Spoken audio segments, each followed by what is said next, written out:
Good morning, everyone. This is Heather Fowler with Alabama Health Guidance, and I have my dog Charlie here with me this morning. And I just wanted to take a few minutes and show you how you can update a marketplace application when someone is transitioning into Medicare. I know that's a situation that happens a lot, and I get some questions about it. So let's get started. Okay, so you will start by going to your Health Sherpa dashboard. Now, most likely the person that you're helping will already be one of your clients. So you will click on clients and then come over here and search for their name and then click on their name. I made up a fake application for Charlie, my dog, just because I did not want to share anyone's personal information in this demonstration. And since she's not a real person, it is under leads. So I'll just click on her name. And this is what you would do for one of your clients. You would click on their name and then you're going to see their client details. And you will just come over here and click View or Edit Application.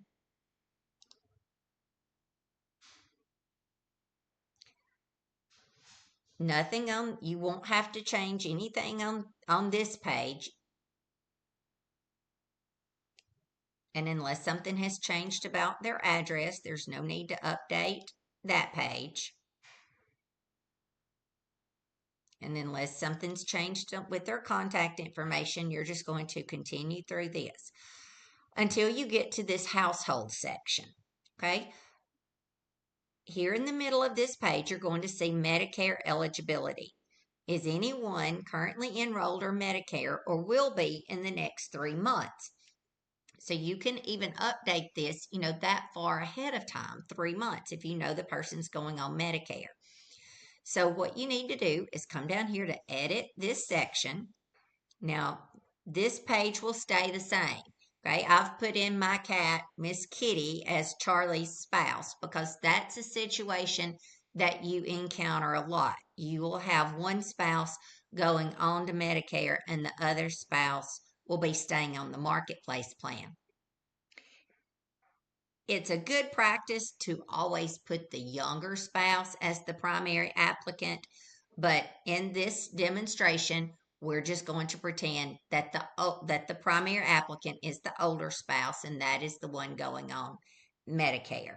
So the younger spouse, Miss Kitty, will stay on the marketplace plan. Of course, this is just made up, so she doesn't have a social security number,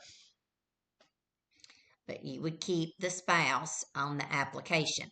There's no need to create a brand new application. Okay, you're just going to update this one and leave the spouse on there.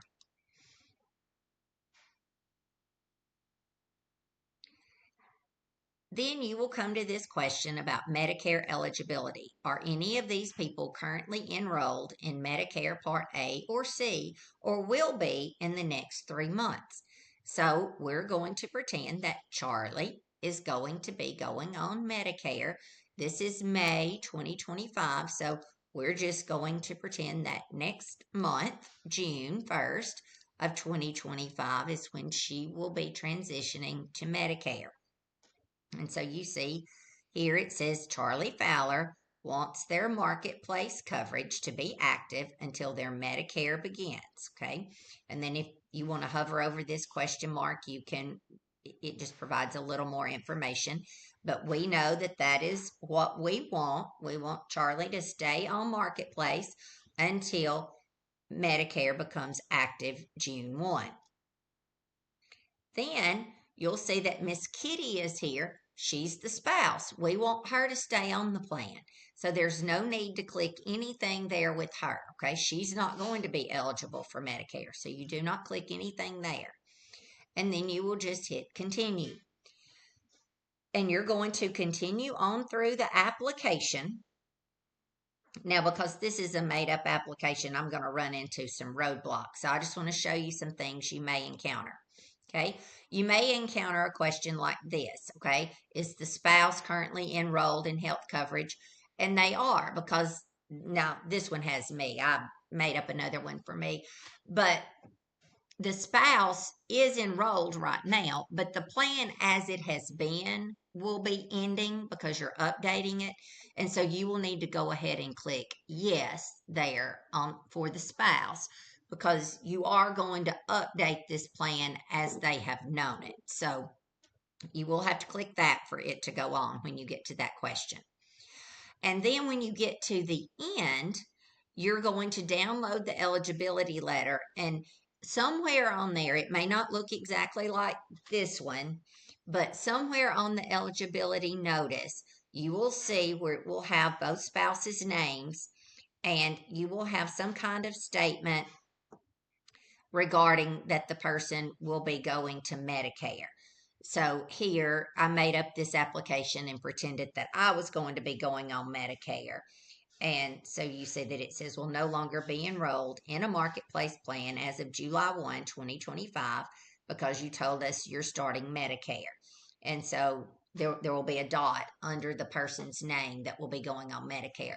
Now, it's not always going to be worded exactly like that, but if you'll just read the eligibility notice carefully, you will find something to indicate the spouse that will be going on Medicare and that the other spouse will be staying on the marketplace plan.